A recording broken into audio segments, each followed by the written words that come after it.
Shalom, Bapak Ibu Saudara yang Tuhan Yesus Kristus kasihi, berjumpa kembali dengan saya. Hari ini kita akan merenungkan satu bagian firman Tuhan yang terambil dari Roma pasal 8 ayat 1 sampai dengan ayat 17 dengan tema hidup sebagai anak Tuhan.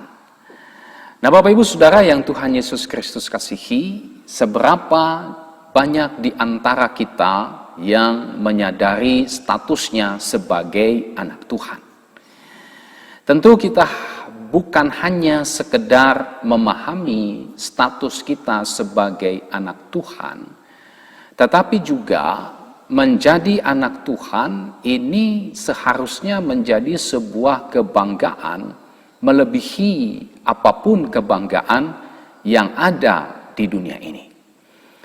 Menjadi seorang anak Tuhan, tentu ini bukan sesuatu yang harus kita tutup-tutupi atau sesuatu yang membuat kita malu sehingga kita tidak mau menyaksikannya, menyatakannya di tengah-tengah dunia ini. Kalau menjadi anak Tuhan adalah sebuah kebanggaan melebihi kebanggaan apapun yang ada di dunia ini, maka kita tidak perlu malu untuk hidup sebagai anak-anak Tuhan.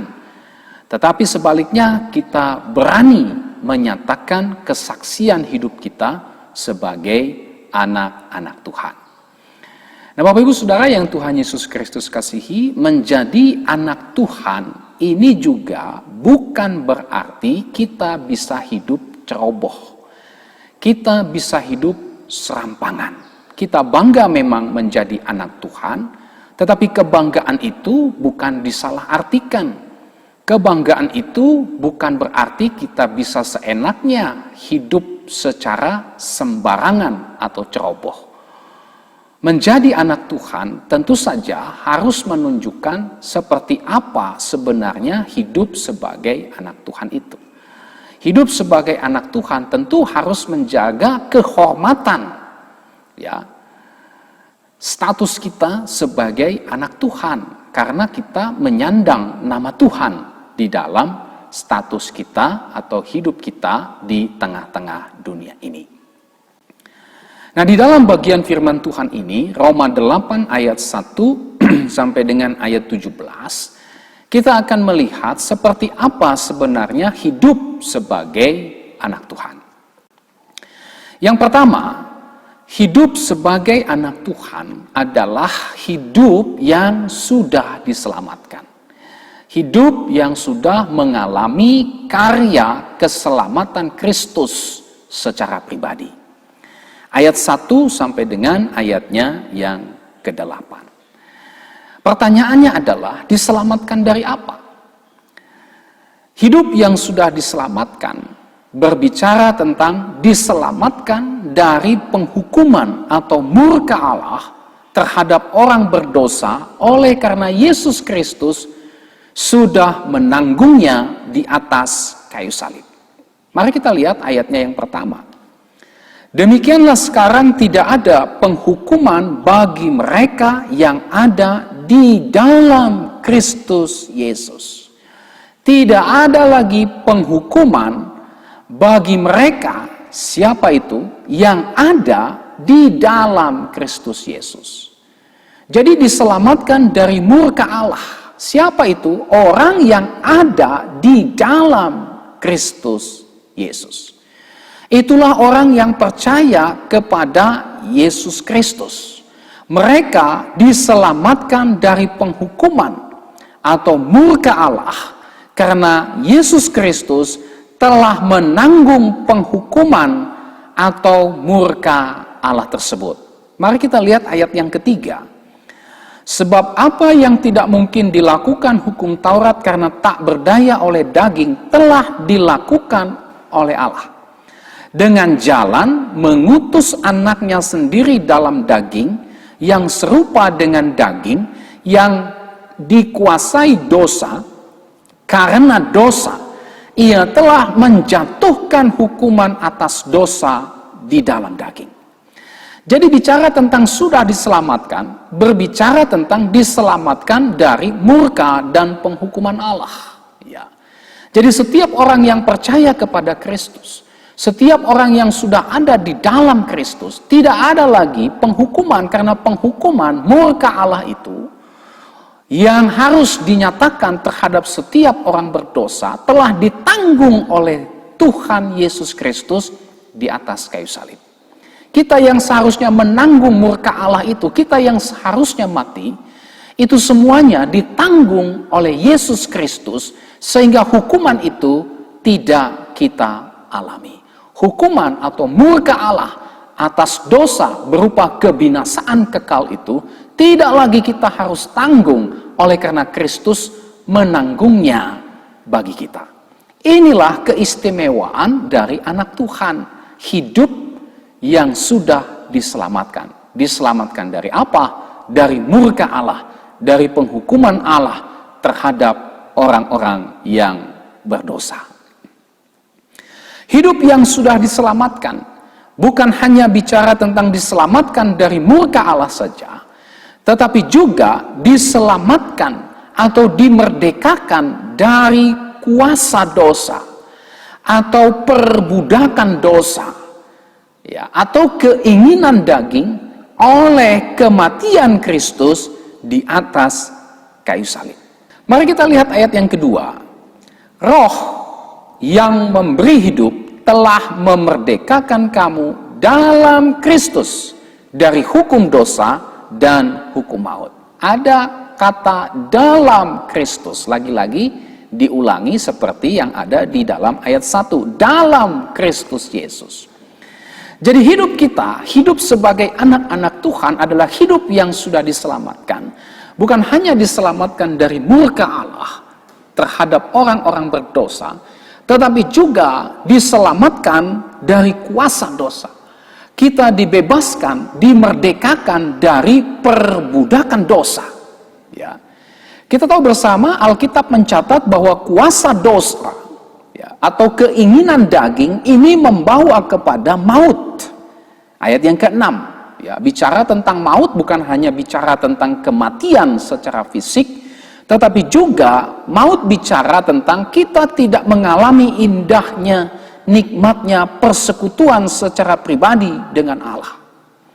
Kuasa dosa atau keinginan daging ini adalah perseteruan dengan Allah. Ayat yang ke-7. Kita memusuhi Allah. Mengapa? Karena kita tidak suka, tidak mau tunduk kepada Allah, dan kita membenci hukum-hukumnya. Kita memberontak terhadap Allah. Ya. Kita diselamatkan semata-mata oleh kematian Kristus di atas kayu salib dari kuasa dosa dengan membawa kita, membebaskan kita, memerdekakan kita dari kuasa atau perbudakan dosa tersebut. Kita yang tadinya berada dalam perbudakan dosa, yang hanya melayani seluruh keinginan dosa, tunduk kepada kuasa dosa, sehingga apa yang kita pikirkan, apa yang kita lakukan adalah perbuatan-perbuatan dosa. Tetapi ketika Kristus sudah menyelamatkan kita, kita dimerdekakan dari itu semua, dan kita sekarang berada di dalam Kristus. Kita sekarang milik Kristus dan bukan lagi milik dosa. Kita yang tadinya tidak mampu melawan godaan dosa dan hanya bisa tunduk melakukan keinginan dosa, sekarang karena kita sudah ada di dalam Kristus, maka kita mampu untuk menolak godaan dosa tersebut karena Kristus memberikan kuasa, memberikan kemampuan kepada kita untuk melawan setiap godaan dosa. Kita tidak lagi berada dalam kuasa dosa. Kita tidak lagi berada dalam perbudakan dosa. Kita tidak lagi dimiliki oleh dosa, tetapi kita sekarang sudah ada di dalam Kristus. Kita sudah keluar, dimerdekakan dari perbudakan dosa, sehingga kita tidak lagi milik dosa, tetapi kita milik Yesus Kristus. Hidup yang diselamatkan, selain berbicara tentang diselamatkan dari murka Allah, Selain juga bicara tentang diselamatkan atau dimerdekakan dari kuasa atau perbudakan dosa, hidup yang diselamatkan juga berarti diselamatkan untuk hidup melakukan kehendak Allah. Mari kita baca ayat 3 sampai dengan ayat 4. Sebab apa yang tidak mungkin dilakukan hukum Taurat karena tak berdaya oleh daging telah dilakukan oleh Allah dengan jalan mengutus anaknya sendiri dalam daging yang serupa dengan daging yang dikuasai dosa karena dosa. Ia telah menjatuhkan hukuman atas dosa di dalam daging supaya tuntutan hukum Taurat digenapi di dalam kita yang tidak hidup menurut daging tetapi menurut roh. Jadi kita diselamatkan oleh Tuhan. Bukan hanya dibebaskan dari murka Allah, diselamatkan dari murka Allah, dimerdekakan dari perbudakan atau kuasa dosa, tapi kita juga diselamatkan untuk hidup melakukan kehendak Allah. Untuk hidup melakukan tuntutan hukum Taurat. Apa sih tuntutan hukum Taurat? Tuntutan hukum Taurat secara sederhana adalah kasih kepada Allah dan kasih kepada sesama. Nah, tuntutan untuk hidup sesuai dengan kehendak Tuhan ini menjadi mungkin kita bisa penuhi itu dalam kehidupan kita karena kita sudah ada di dalam Kristus. Ya, kita sudah dimerdekakan oleh Kristus. Kita sekarang dikuasai oleh Kristus. Kristus ada di dalam kehidupan kita. Roh Tuhan sekarang berdiam di dalam diri kita. Nah, oleh karena roh Tuhan berdiam di dalam diri kita, maka roh Tuhan bekerja memberikan kepada kita kekuatan, kemampuan untuk kita melakukan seluruh kehendak Tuhan. Nah, oleh sebab itu Bapak Ibu Saudara yang Tuhan Yesus Kristus kasihi, oleh karena roh Tuhan sudah membebaskan kita dari kuasa dosa dan maut, dan oleh karena roh Tuhan sudah berdiam di dalam diri kita untuk menghidupkan anggota-anggota tubuh kita, maka segala bentuk ketidakmampuan kita untuk melawan setiap godaan dosa, pikiran-pikiran bahwa kita tidak mampu untuk melawan setiap keinginan daging, ini adalah sebuah hayalan, ini adalah sebuah dusta. Ini yang seringkali menipu kita. Berapa banyak orang Kristen berkata, Tuhan, saya tidak mampu untuk melawan setiap godaan dosa. Ya. Ini adalah sebuah tipuan. Kalau kita sudah ada di dalam Kristus, kalau kita sudah dimerdekakan dari kuasa dosa, maka kita diberi kuasa roh Tuhan yang ada di dalam diri kita, memampukan kita untuk menolak setiap keinginan-keinginan dosa. Untuk menolak, melawan setiap godaan dosa. Jadi kalau ada orang Kristen yang ketika dia katakan bahwa saya sudah di dalam Tuhan, tapi kemudian dia tetap berpikir bahwa dia tidak berkuasa untuk melawan dosa, ya, lalu kemudian karena alasan itu dia terus-menerus hidup di dalam dosa, maka dia sedang menipu dirinya sendiri. Ya. Berapa banyak di antara orang Kristen yang tahu bahwa Tuhan berkuasa untuk melakukan segala sesuatu, tetapi tidak pernah mengalami kuasa Tuhan tersebut di dalam kehidupannya. Ya. Kalau kita menyadari bahwa Tuhan sudah ada di dalam diri kita, Tuhan berkuasa atas segala sesuatu, dia sekarang ada di dalam diri kita, maka Tuhan pasti memberikan kekuatan, kuasa kepada kita untuk melawan setiap tipu muslihat iblis, untuk menolak setiap godaan dosa, untuk berkata tidak terhadap dosa. Nah, seringkali kita ditipu dengan berbagai macam pikiran-pikiran bahwa kita tidak mampu melawan dosa. Padahal kita sudah di dalam Tuhan. Yang membuat pada akhirnya kita kompromi dengan perbuatan dosa. Nah, ini adalah pemikiran yang tidak sejalan dengan apa yang diajarkan oleh Alkitab. Karena kita sudah milik Kristus, roh Tuhan sudah di dalam diri kita, kita tidak lagi berada di bawah perbudakan dosa, maka kita dimampukan untuk melawan setiap godaan dosa.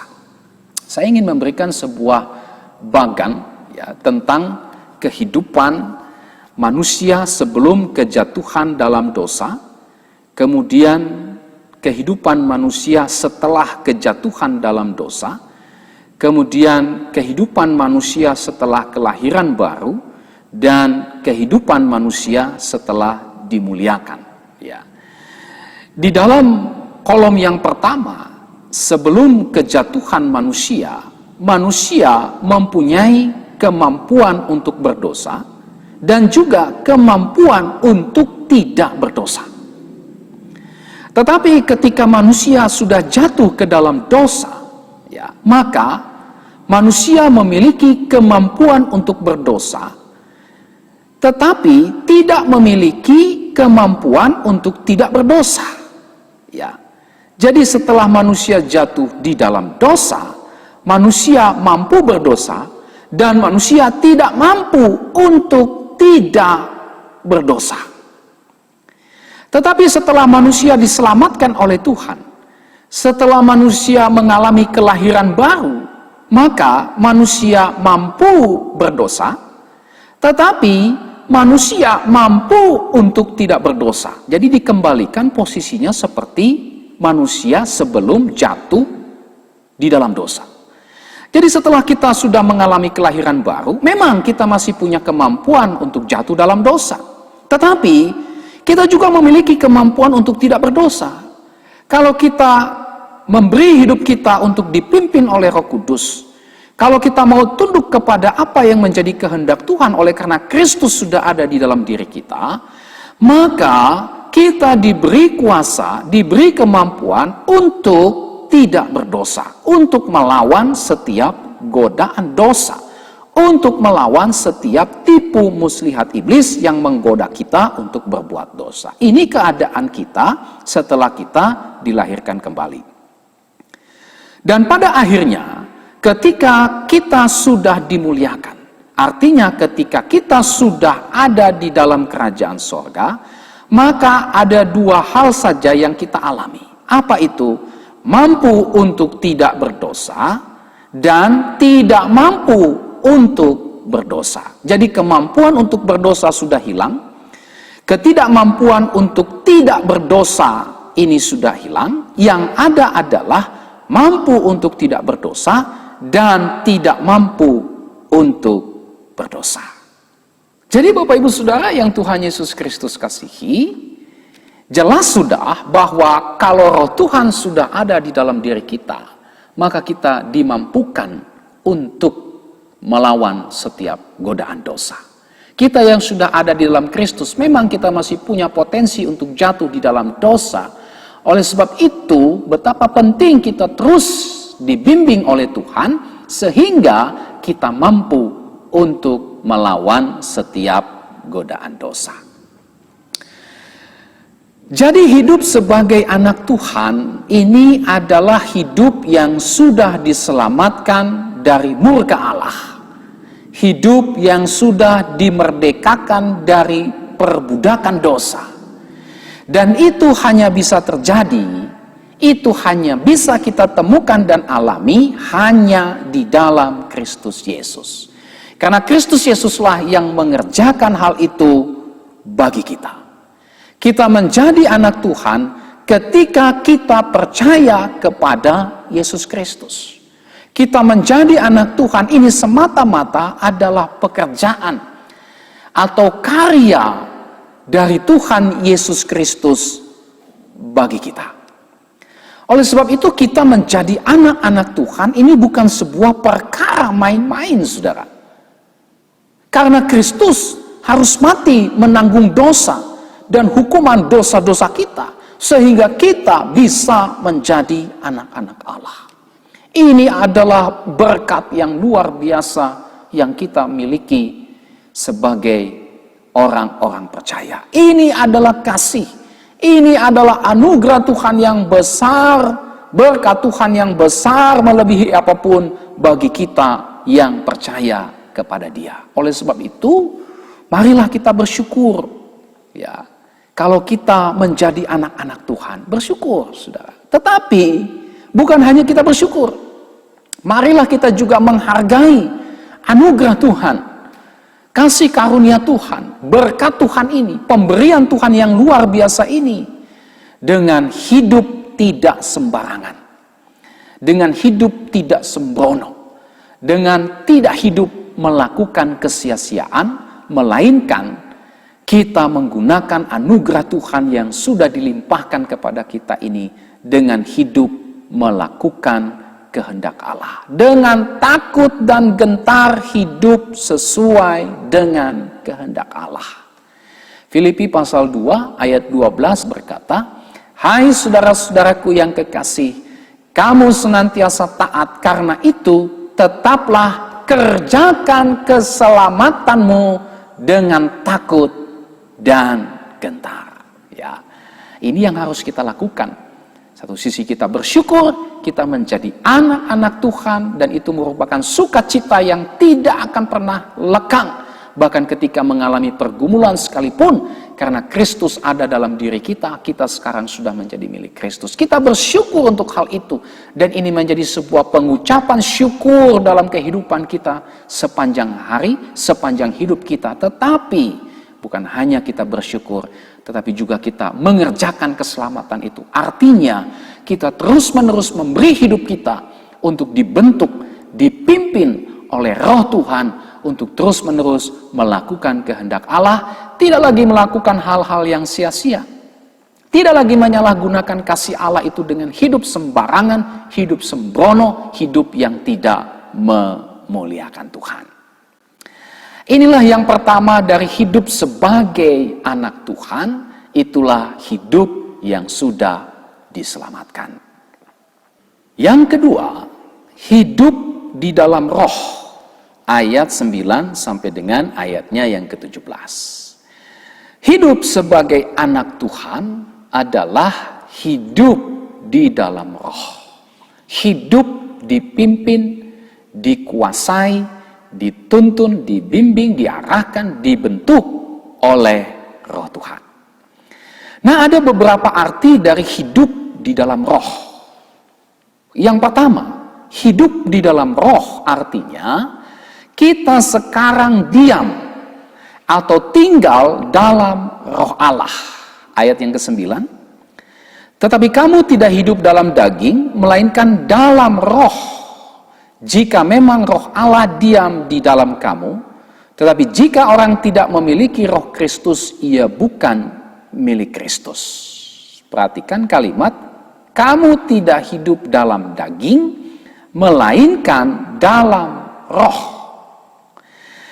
Nah, Bapak Ibu Saudara yang Tuhan Yesus Kristus kasihi, hidup di dalam roh berarti roh Allah sekarang itu tinggal.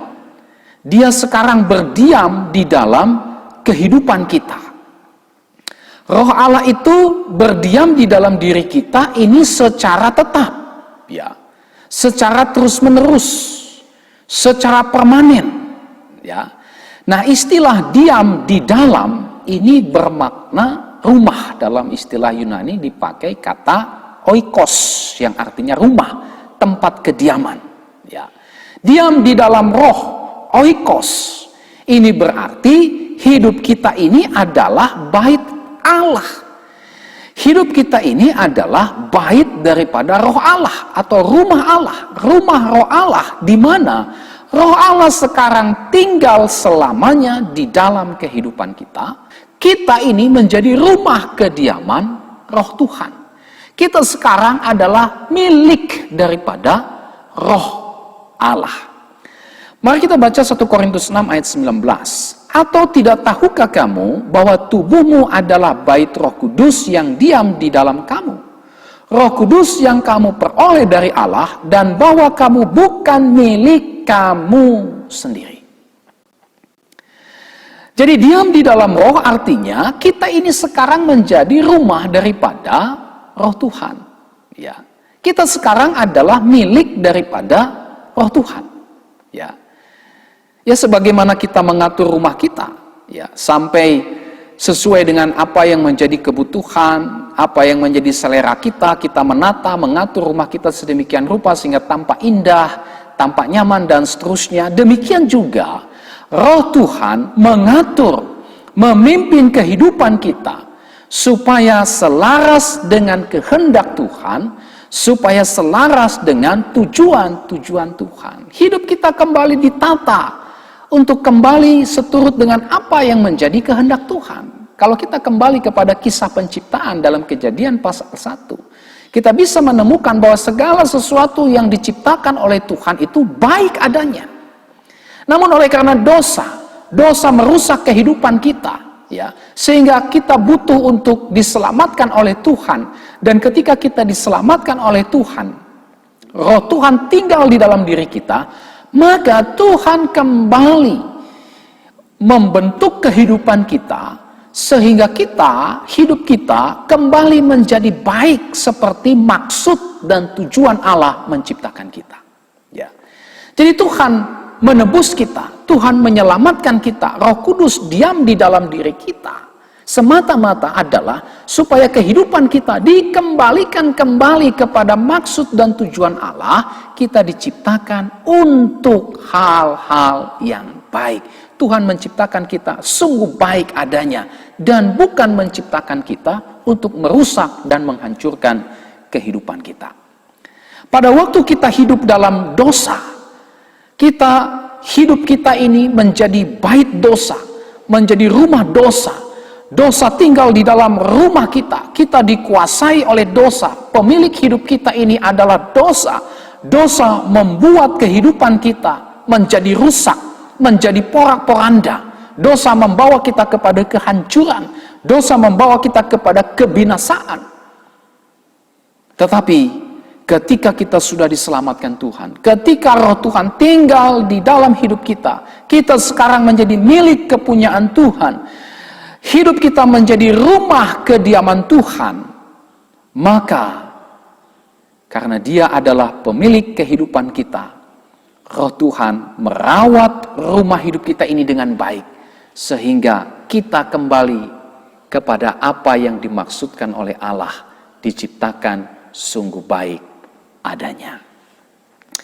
Nah, oleh sebab itu, keadaan kita yang didiami oleh Roh Allah tentu saja berbeda dengan keadaan kita waktu didiami oleh dosa. Oleh karena Roh Tuhan itu sudah tinggal di dalam diri kita, kita menjadi bait daripada Roh Tuhan, maka Roh Tuhan akan terus-menerus membaharui kita sehingga hidup kita menghasilkan buah-buah kebenaran.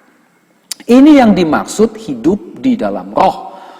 Kita sekarang menjadi rumah kediaman Roh Tuhan. Dan oleh sebab itu, karena kita adalah rumah kediaman Roh Tuhan, maka Tuhan menata kehidupan kita kembali seperti apa yang menjadi maksud dan tujuannya dalam hidup kita. Yang kedua, hidup di dalam Roh. Artinya, kita tidak lagi hidup di dalam daging. Kita tidak lagi berada dalam lingkungan pengaruh dosa, ayat 9 dan ayatnya yang ke-12. Tadi ayat 9 kita sudah baca, sekarang mari kita lihat ayatnya yang ke-12.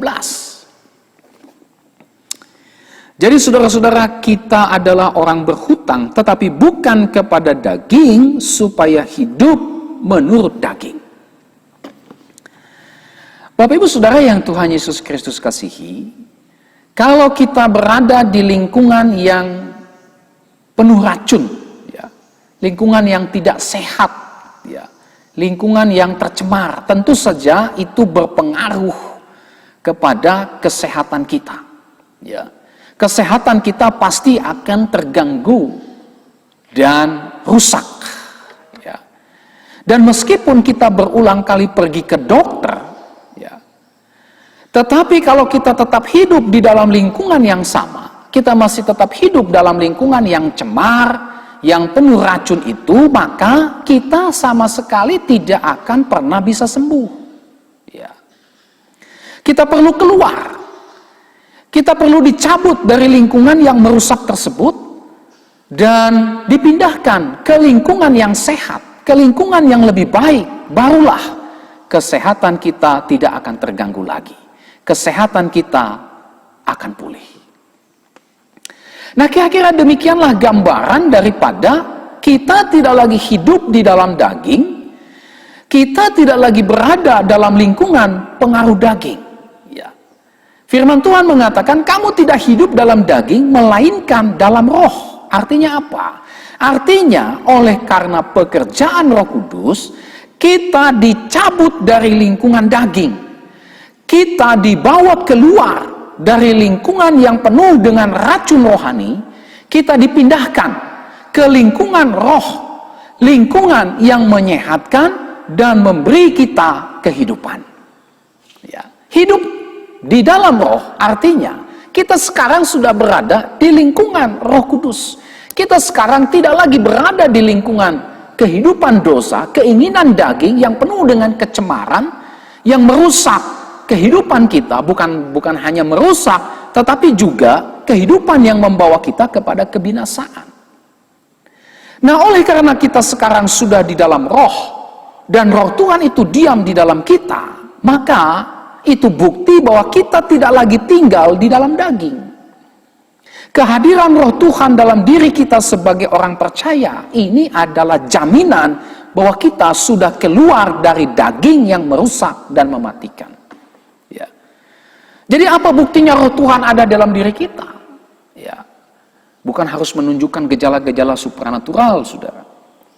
Yang paling penting, yang paling utama, yang paling prinsip, bahwa roh Tuhan itu ada di dalam diri kita. Jaminannya adalah, buktinya adalah kita tidak lagi hidup menurut keinginan daging. Ketika roh Tuhan ada di dalam diri kita, maka itu bukti bahwa kita sekarang tidak lagi berada di dalam kehidupan dosa. Kita sudah keluar dari kehidupan dosa yang merusak dan mematikan itu. Yang ketiga, hidup di dalam roh. Ini berarti perjuangan untuk mematikan perbuatan-perbuatan daging. Ya. Hidup di dalam roh artinya perjuangan untuk terus mematikan perbuatan-perbuatan daging. Kita sudah tidak lagi berada di dalam kuasa atau pengaruh dari kehidupan daging, kehidupan dosa. Karena kita sudah dipindahkan keluar. Sekarang kita sudah ada di lingkungan roh Tuhan. Kita sekarang sudah ada di dalam roh Tuhan. Kehidupan rohani yang menyehatkan. Tetapi bukan berarti kita bebas dari setiap godaan keinginan daging. Tidak berarti kita bebas dari setiap godaan dosa. Selama kita hidup di dunia ini, kita pasti akan berhadapan dengan godaan-godaan dosa yang berusaha untuk menjatuhkan kita ke dalam dosa. Tetapi ketika roh Tuhan ada di dalam diri kita, ini memungkinkan kita untuk berjuang mematikan perbuatan-perbuatan daging. Kita matikan itu. Kenapa?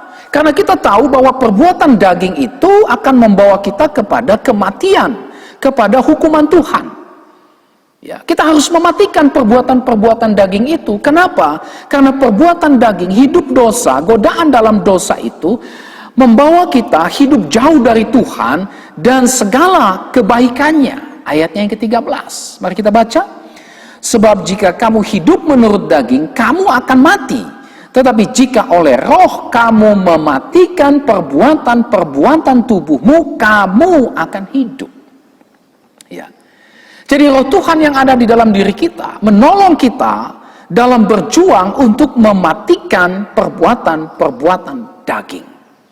Apa itu mematikan perbuatan daging?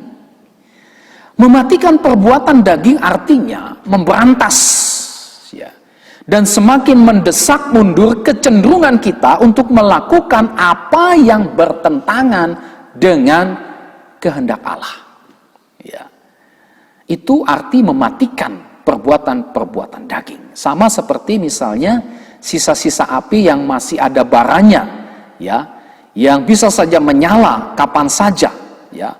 Sisa-sisa api yang masih ada baranya di sana sini, ya, setelah kebakaran yang besar dan masih punya potensi untuk menyala lagi. Demikianlah perjuangan kita mematikan keinginan daging itu, ya. Jangan sampai keinginan daging itu menyala, membakar kita. Oleh sebab itu kita harus segera padamkan.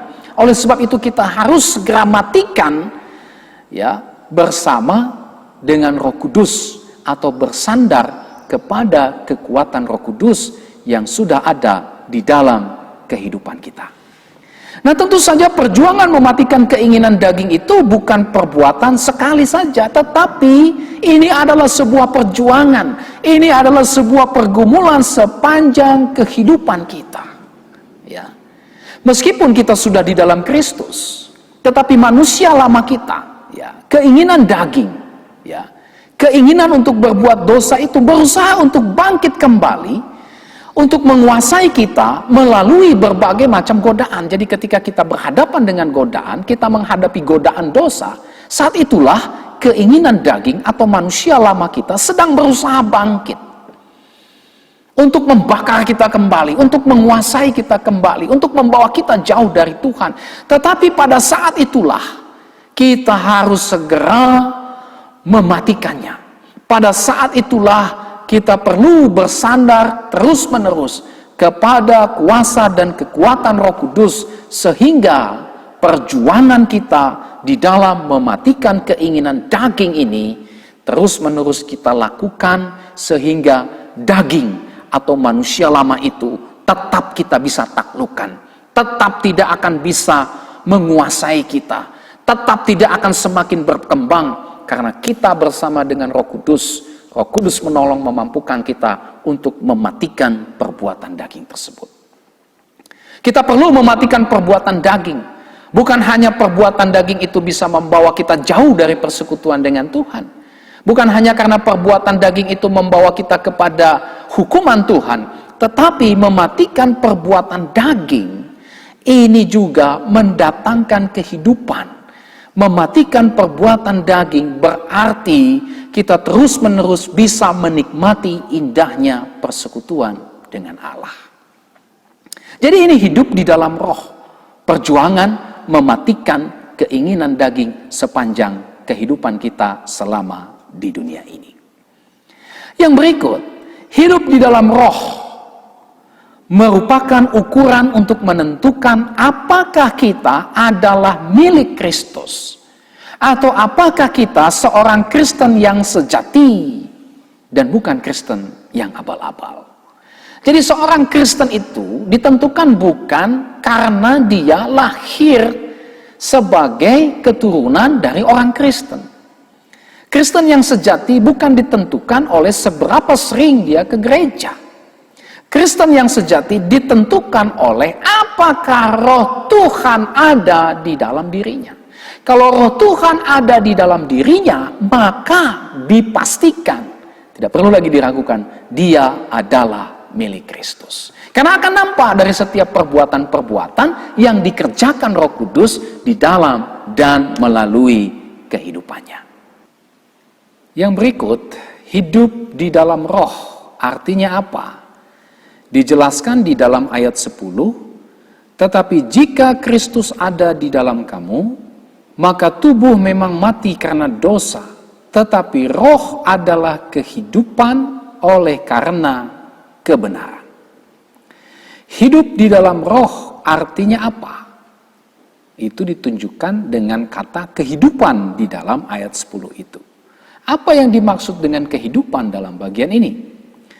Kehidupan dalam bagian ini artinya kita hidup dekat dengan Allah. Kita berkenan kepada Allah. Kita hidup bersama dengan Allah. Kita ada dalam persekutuan dengan Allah. Bukan hanya ketika kita berada di dunia ini saja, tetapi juga sampai kepada puncaknya, yakni ketika kita berada di dalam kerajaan sorga. Jadi inilah hidup di dalam roh itu. Kita memiliki persekutuan dengan Tuhan. Tuhan ada di dalam kita dan kita ada di dalam Tuhan. Kita memiliki kehidupan bersama dengan Tuhan. Kita merasakan kehadiran Tuhan di dalam seluruh kehidupan kita. Kita merasakan penyertaan Tuhan yang membimbing kita, menuntun kita, memberi kekuatan, memberi penghiburan dalam setiap langkah kehidupan kita. Ini merupakan sebuah bukti daripada hidup di dalam roh Tuhan.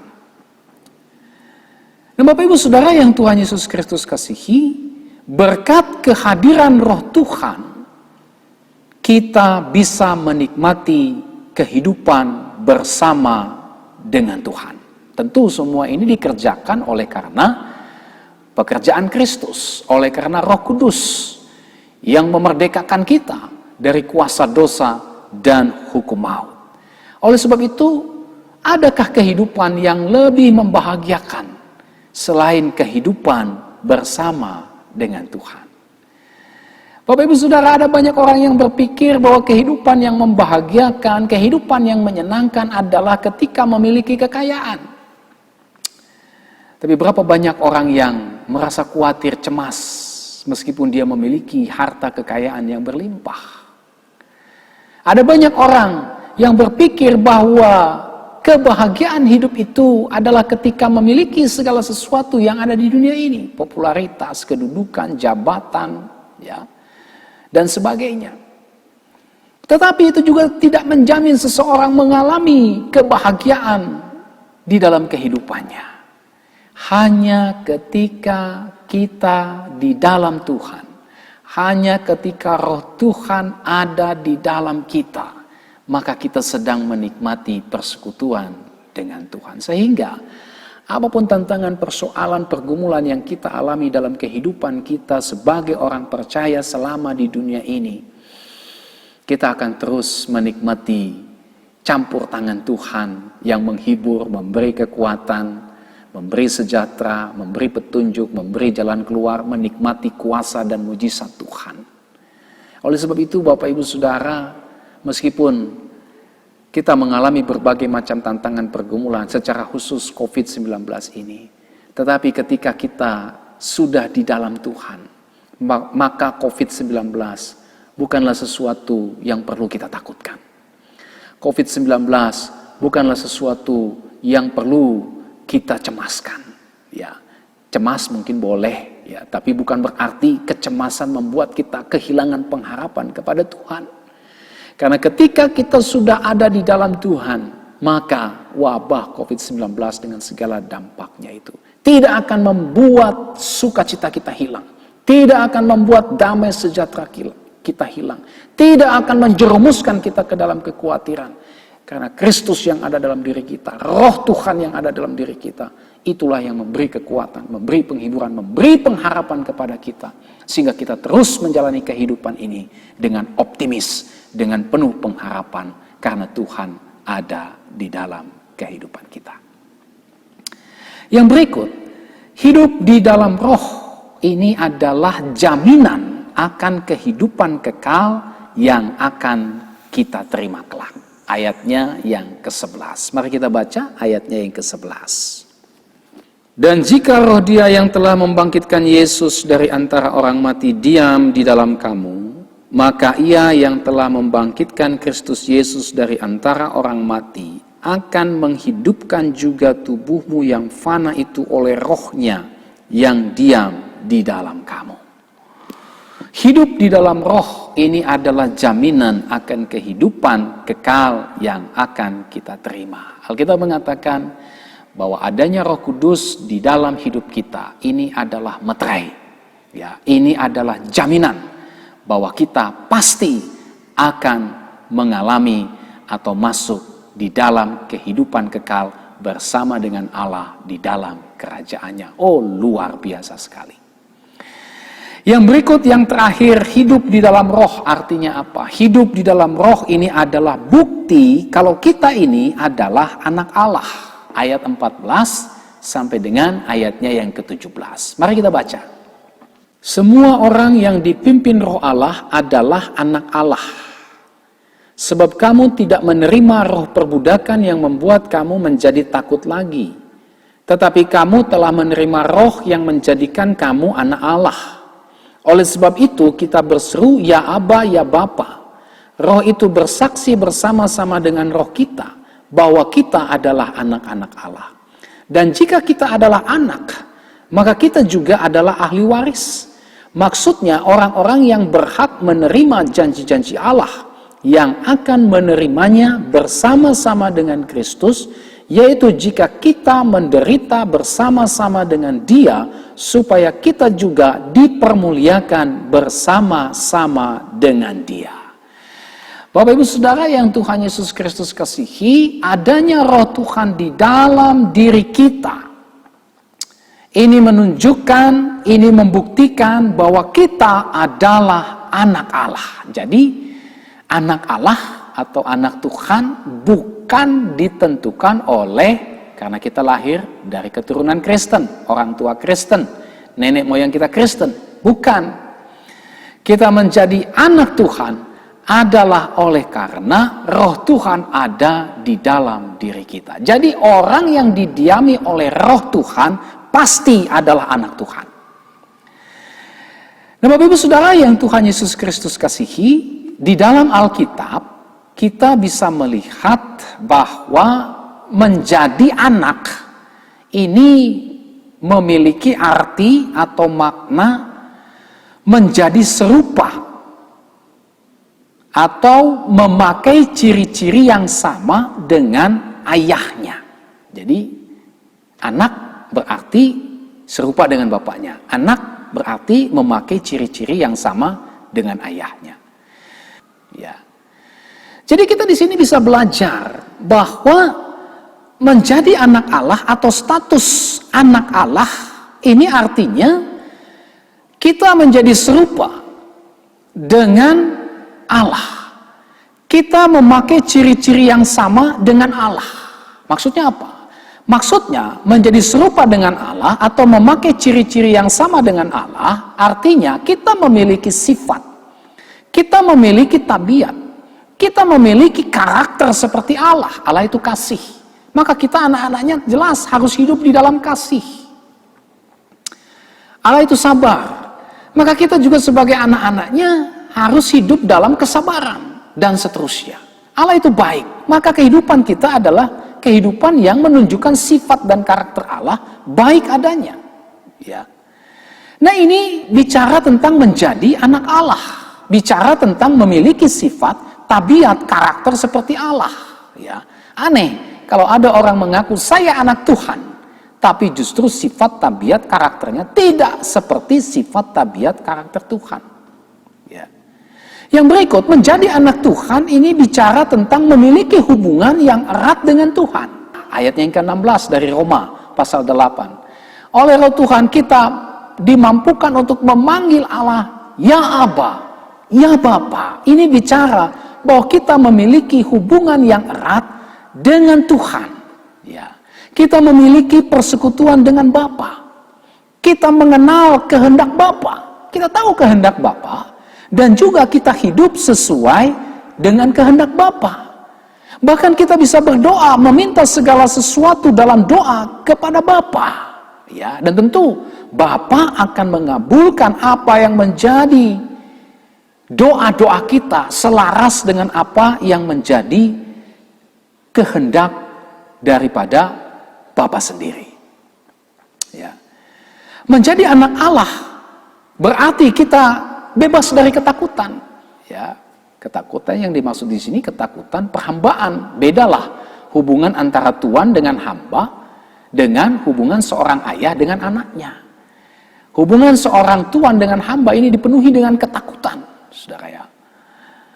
Tetapi hubungan antara ayah dengan bapa ini dipenuhi dengan kasih, ini dipenuhi dengan keakraban. Jadi menjadi anak Allah ini berarti kita memiliki keakraban hubungan yang erat dengan Tuhan. Ya.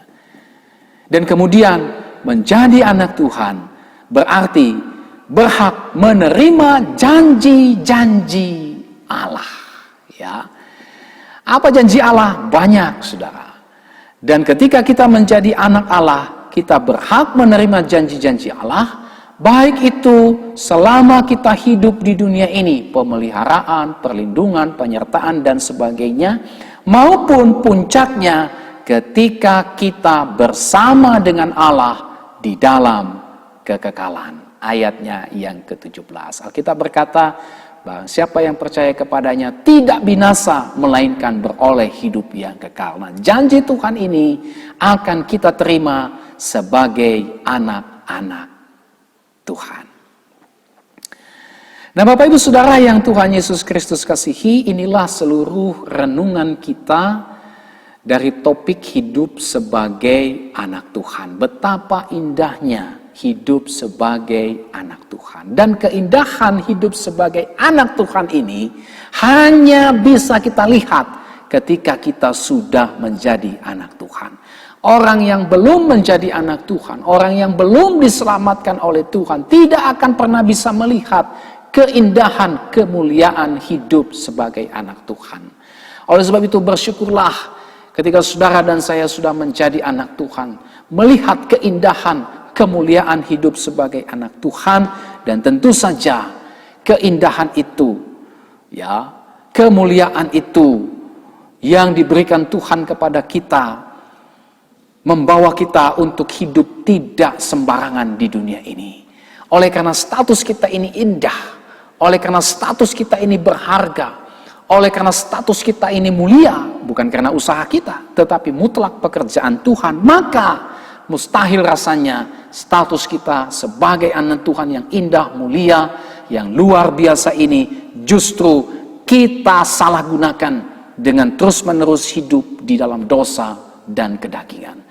Ketika kita sudah menjadi anak Tuhan, Roh Tuhan diam di dalam diri kita, maka kita akan bersuka cita sekali untuk terus-menerus hidup di dalam kehendak Tuhan, untuk terus-menerus hidup dibentuk oleh Tuhan, untuk terus-menerus dibimbing, diarahkan, dibentuk oleh Tuhan untuk menghasilkan buah-buah kebenaran. Kita akan tetap bergairah, berjuang dengan sungguh-sungguh untuk mematikan setiap keinginan daging. Kita tahu keinginan daging hanya membawa kita kepada kebinasaan. Mustahil rasanya, aneh rasanya kalau kita tukarkan status anak Tuhan kita yang sudah diberikan luar biasa oleh pengorbanan Kristus. Justru kita jerumuskan kembali kepada hal-hal yang sia-sia, yang fana, yang membawa kita justru jauh dari persekutuan dengan Tuhan. Oleh sebab itu, bagi Bapak Ibu Saudara yang masih hidup dalam dosa, bertobatlah. Percayalah kepada Yesus Kristus dan terimalah Dia sebagai Tuhan dan Juru Selamat pribadi. Tidak ada kesenangan, kebahagiaan yang sejati dalam hidup dalam dosa. Hidup yang sejati, kesenangan yang sejati, kebahagiaan yang sejati hanya ada ketika kita ada di dalam Tuhan. Oleh sebab itu, marilah kita hidup sebagai anak-anak Tuhan dengan hidup sesuai dengan kehendak Tuhan dan dengan bersandar kepada kekuatan Roh Kudus untuk terus berjuang melawan setiap keinginan daging serta godaan dosa. Sampai kita berjumpa kembali, Tuhan Yesus memberkati saudara dan shalom.